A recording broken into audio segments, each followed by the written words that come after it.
Hello friends, welcome to the Touchpoint.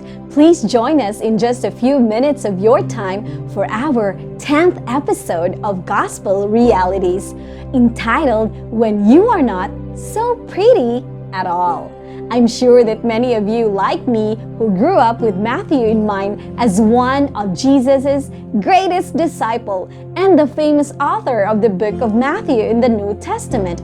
However, Matthew, a disciple of Jesus, is not a pretty figure in Jesus' time. Yes, Matthew is a person we don't want to talk about and shouldn't talk about.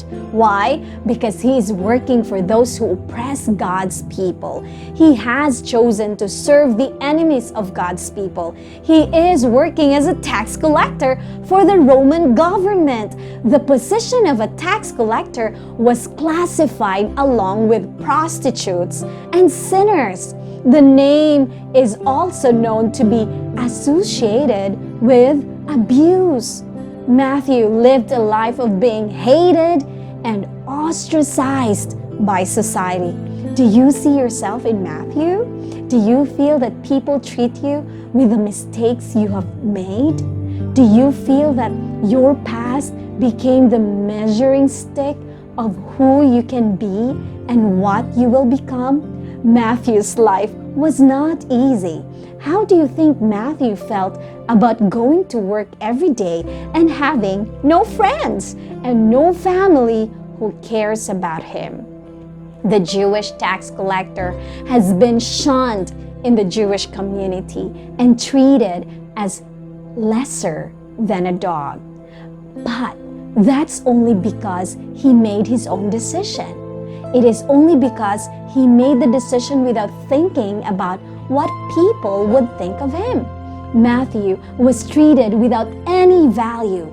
It was obvious, and Matthew felt the animosity of it every day. He was nothing but a traitor to God's people. One day, however, someone noticed Matthew and showed him kindness. It was a miracle. In Mark chapter 2, verses 13 to 17, Matthew's call is recorded. On that special day, Jesus came by Matthew's booth. Jesus saw the animosity of Matthew's countrymen. When the Jewish community saw Matthew's betrayal, Jesus saw a gift.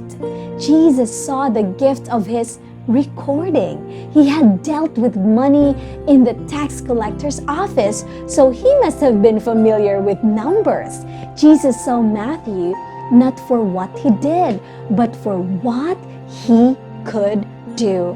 Jesus was looking at what he could become as he walked with him. So Jesus called Matthew to be one of his disciples and said, "Follow me."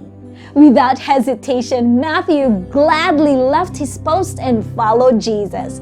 Finally, someone, a great teacher, paid attention to him and talked to him.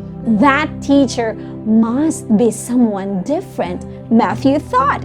Finally, someone who thought he could be in good company.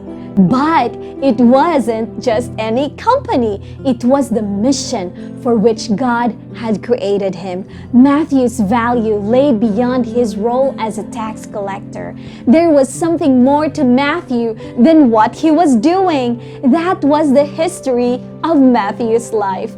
Finally, people could come to his house and have dinner. It was just like a fine restaurant. Matthew had a good income, so he could provide very luxurious meals. But the story did not end there. When the jealous Pharisees saw Jesus eating with the tax collectors, they wondered, why would Jesus eat with tax collectors and sinners? They thought. What do you think Jesus did? Mark 2:17, on hearing this, Jesus said to them, "It is not the healthy who need a doctor, but the sick. I have not come to call the righteous, but sinners." What a striking answer. It was more like, "I'm sorry, please forgive me. I have come not for the righteous who are already okay, but for Matthew, the very sinner you rejected.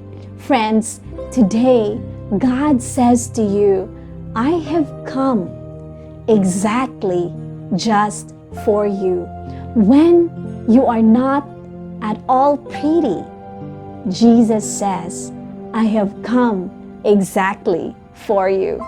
Friends, it is my prayer that you will continue to discover the great depth and the great heights of God's love for you. Jesus is waiting. You can give your broken life to Jesus today. Hope you will join us again next time in our journey of discovering gospel realities. This is Bethel from the Touchpoint. In Christ, the story of our broken lives would become a beautiful canvas of His grace.